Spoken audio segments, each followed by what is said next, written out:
was a quiet evening at the diner, the kind of night where the hustle of the day had finally settled.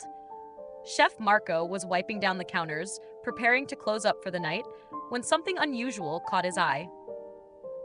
Outside by the trash bins, a small figure was moving quickly, almost frantically. Curiosity turned to concern as he stepped closer and realized it was a little girl, no older than 8, rummaging through the garbage.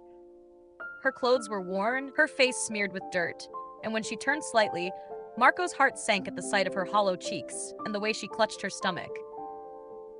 "What's she doing here, alone at this hour?" he thought, instinctively wiping his hands on his apron before heading outside. "Hey, sweetie, are you okay?" he called gently. Startled, the girl froze, her wide, frightened eyes locking onto his. It was clear she was scared, but it was also clear she was starving. Marco noticed how she clung to a crumpled sandwich wrapper like it was a lifeline. He knelt down to her level, trying to appear less intimidating. "Are you hungry? Do you need help?" he asked softly, but the girl stayed silent, her tiny frame trembling in the cold night air. That's when Marco noticed something else: her belly. It wasn't just hunger. There was something deeply wrong. Alarm bells rang in his head as he realized the situation might be more urgent than he thought.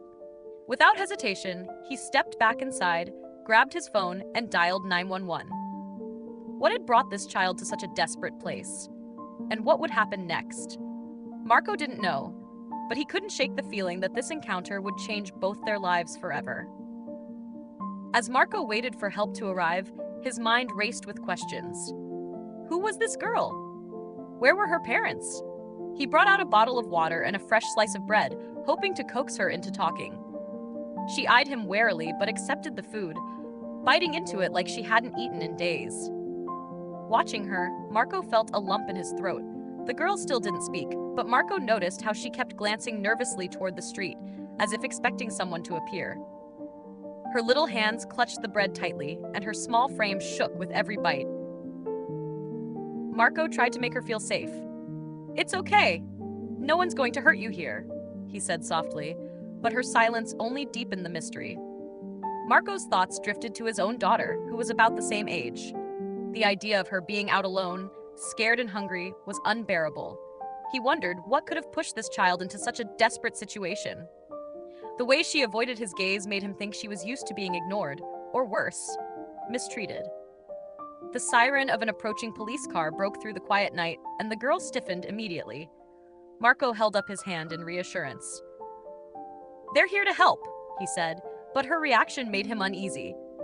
She looked ready to run, her eyes darting toward the alley.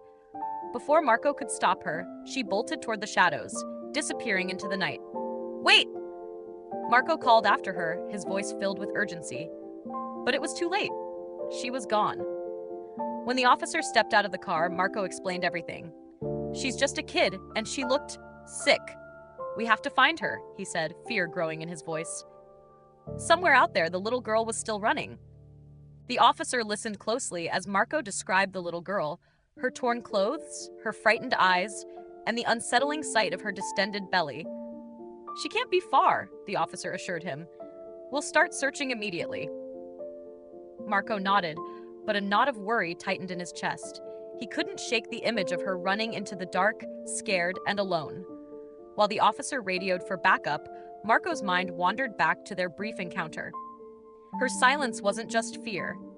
It felt like something deeper, like she'd learned to trust no one. He thought about the neighborhood, a mix of small businesses and rundown apartments. Was she from around here? He hadn't seen her before, but that didn't mean much. As the search began, Marco decided he couldn't just stand by. He grabbed a flashlight and ventured into the alley where she'd disappeared. The faint smell of garbage lingered in the air, and the dim streetlights barely pierced the darkness. "Hey, little one," he called gently, his voice echoing off the brick walls. "It's safe. Please come back." Meanwhile, the officer stopped a few passersby, showing them a sketchy description of the girl.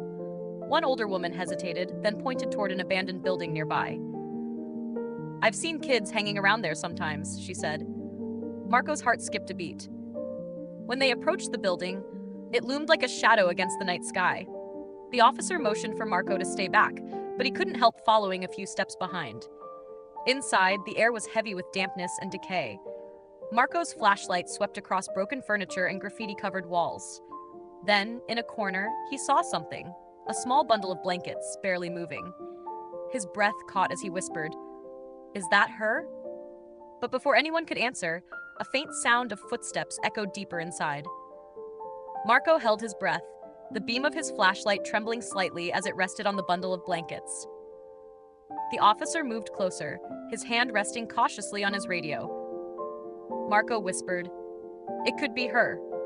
But as the officer reached down to pull back the edge of the fabric, the faint sound of footsteps grew louder, coming from somewhere deeper in the building. The officer froze, signaling Marco to stay still. They both turned toward the darkened hallway that stretched beyond their sight. "Who's there?" the officer called out, his voice firm but calm. There was no response, only the faint creak of a floorboard. Marco's heartbeat thundered in his ears. Suddenly, the small bundle shifted, and a tiny face peeked out. It was her. She looked even more fragile in the dim light, her eyes wide with fear. But before Marco could say anything, her gaze darted behind them, toward the shadows. "Shh," she whispered, her tiny finger pressing to her lips. The officer motioned for her to stay put, but she shook her head violently, her eyes glistening with tears. "He's coming," she mouthed silently. Marco felt a chill run down his spine. Who was she so afraid of? The sound of footsteps grew louder, more deliberate now. The officer stepped forward, his flashlight cutting through the darkness. "If someone's there, show yourself," he called, but the tension in the air only thickened. Then, from the shadows, a figure emerged, a tall man with a weathered face and an expression that sent a jolt of fear through Marco. The little girl cowered, clutching the blanket tightly. Marco stepped protectively in front of her as the officer demanded, "Sir, stay where you are." But the man didn't stop. His eyes locked on the girl, and Marco realized this wasn't over yet. The man didn't flinch as the officer's flashlight illuminated his face. His eyes darted toward the girl, then back to Marco and the officer. There was something in his expression, a mix of desperation and anger, that made Marco instinctively tighten his grip on the flashlight. "Sir, stop right there," the officer repeated, his tone sharper now. The man hesitated, his hands twitching at his sides as though weighing whether to comply or bolt. "She's mine," the man said finally, his voice rough and filled with tension. "You don't understand. I need her back." The girl whimpered, clutching Marco's leg. She was trembling, her tiny fingers digging into his jeans as if he were the only thing keeping her safe. "You're scaring her," Marco said, his voice firm but laced with unease. "She's my daughter," the man snapped, taking another step forward. "She ran away. I've been looking for her all night." The officer stepped between them, one hand hovering near his radio. "If she's your daughter, we'll sort this out, but you need to stay back until we figure out what's going on." The man's gaze shifted between the officer and Marco, his body tense. "You don't get it," he muttered almost to himself. "She doesn't know what she's doing. She needs me." Marco felt his stomach churn. Something wasn't right. If this man truly cared about the girl, why was she so terrified? And what about the condition she was in? The hunger, the fear, the strange distension of her belly. The officer began to speak into his radio, calling for additional units. That's when the man made his move. He lunged forward, his hand reaching for the girl, and chaos erupted. Marco barely had time to react as the officer shouted, "Stop!" and the girl screamed. The man's lunge was fast, but the officer was faster. With a swift movement, he stepped in front of Marco and the girl, drawing his taser. "Stop right there!" the officer yelled, his voice echoing through the building. The man froze, his hands raised halfway, his eyes darting between the taser and the girl. "She's sick!" the man shouted, his voice cracking with desperation. "You don't understand. I didn't hurt her. I'm trying to save her." Marco's head was spinning.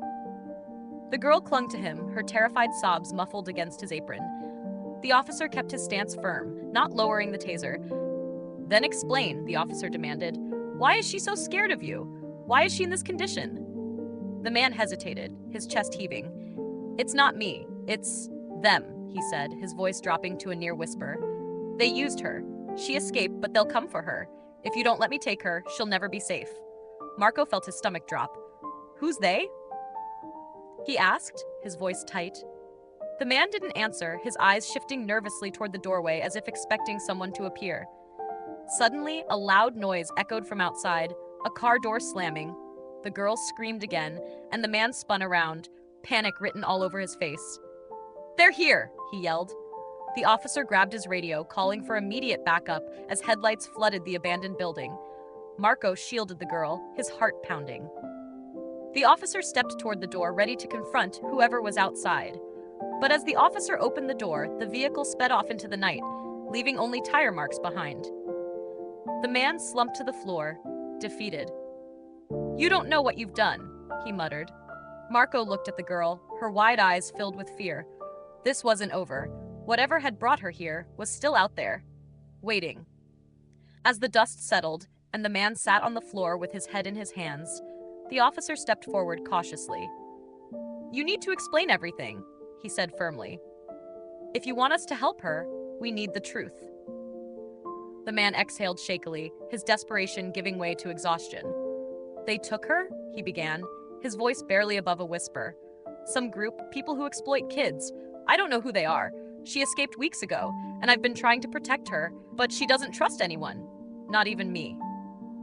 Marco glanced at the little girl, still trembling against him. It made sense now, her silence, her fear, the way she reacted to every sound. She had been through more than any child should. "We'll keep her safe," Marco said gently, though his heart ached at how broken she looked. Backup arrived moments later, and the man was taken into custody for further questioning. The officer assured Marco that they would investigate his claims, but for now, their focus was the girl. An ambulance was called, and a kind paramedic knelt to examine her. Marco stayed by her side, holding her tiny hand as she allowed herself to be cared for. As the paramedics loaded her into the ambulance, she finally spoke, her voice barely audible. "Thank you," she said, her small fingers squeezing Marco's hand before she let go. Marco stood there as the ambulance drove away, his heart heavy but hopeful. He knew she had a long road ahead, but at least she wasn't alone anymore. That night, as he locked up the restaurant, he couldn't stop thinking about her. Sometimes, he realized, life gives you a chance to make a difference, and when it does, you take it, no matter how messy or complicated it might be.